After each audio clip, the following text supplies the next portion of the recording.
And today I will be reading the second part of the sixth creation teaching, authored by Reverend Margaret McKechney. The first part of this creation teaching was shared during the Sustainability Minute in December. This creation teaching is the last of the series, and the topic of today's session is neonicotinoids.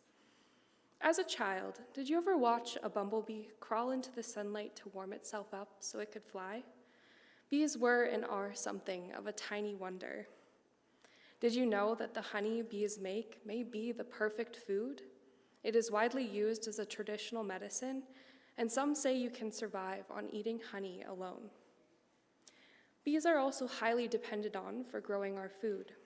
A 2022 article from Bees News states that 75% of worldwide crops rely on bees for pollination. But these pollinators are unfortunately dying in droves. Christy Morrissey, a prominent researcher at the University of Saskatchewan, states in her scientific research paper and starts that with the words, "Are we facing a silent spring? Why the fear of destitution?" So what is causing this devastating plummet in our pollinator populations? Neonicotinoids are the answer. Neonicotinoids are estimated to be used on about 80% of our crops.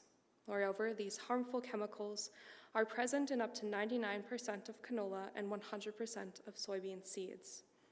Unfortunately, neonicotinoids are causing the loss of not only bees, but also birds such as swallows, the gray partridge, blackbirds, and raptors. So what are neonicotinoids exactly? Neonicotinoids are a type of insecticide that is applied to seeds, wherein the plant soaks up the chemical as it grows from a tiny seed to a mature plant.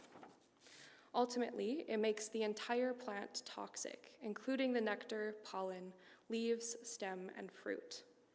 So what effect does it have on the insects? Neonicotinoids can weaken critical functions such as the immune system, navigation, stamina, memory, and fertility, even at non-lethal doses.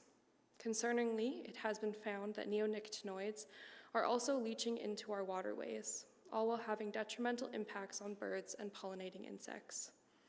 Unsurprisingly, other countries have stopped using neonicotinoids, and the results have been positive. For example, neonicotinoid use on sunflower and maize crops has been banned in France since 2004, and productivity has not been affected. Yields actually peaked in 2007.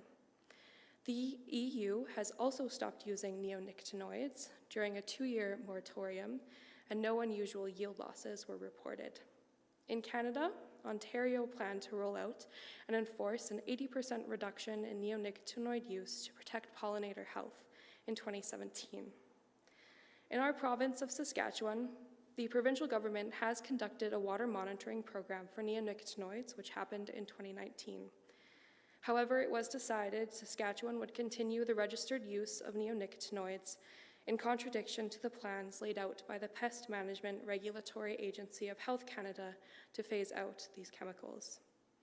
Therefore, we call upon the Saskatchewan government to consider worldwide scientific research on the use of neonicotinoids and reevaluate their decision to license neonicotinoids as seed treatments. Thank you for listening to the Sustainability Minute.